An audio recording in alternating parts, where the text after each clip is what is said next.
Hello, this is Gihan Pereira. Thank you so much for joining me. I want to talk today about how to have influence in a flatter world. Let me explain what I mean by that.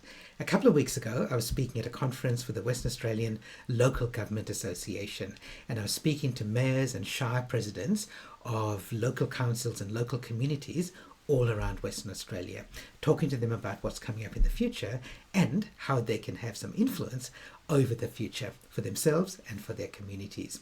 And at the end of the presentation, a participant asked me this question. She said, I'm the Shire President of a small local council, local community in regional Western Australia, and it's becoming much, much harder to have influence because we're small, we're a small population, we don't have a huge amount of income from rates and levies, and so it's harder for us to compete, to talk to state government or apply for grants from the federal government.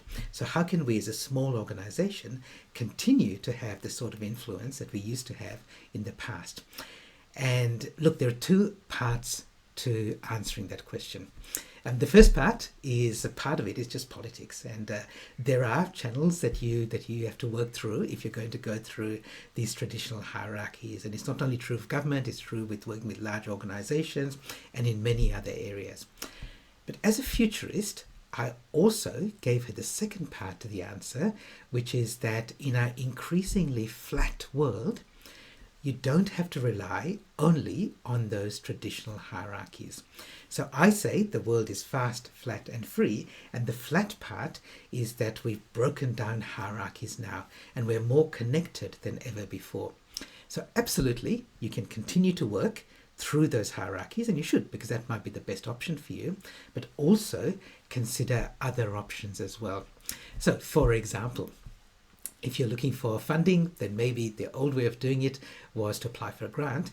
Maybe in the flat world, what you can do is partner with a business or some organization, even outside your community, to create a win-win scenario. If you are an employee looking to advance your career, you could work towards a promotion, or you could start your own business. If you're a business owner looking for more sales and more customers, then what are you going to do? Are you going to advertise in the way that we used to, or are you going to build an online community of people who might eventually become your customers?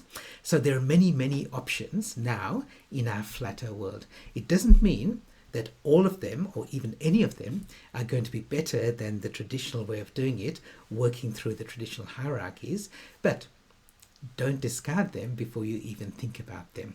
And in our flat world, there are many, many ways to find people and find solutions for the problems that you have now.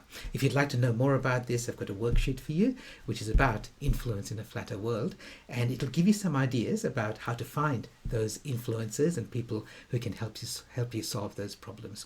I'm sure you'll find it useful. I'll see you in the future.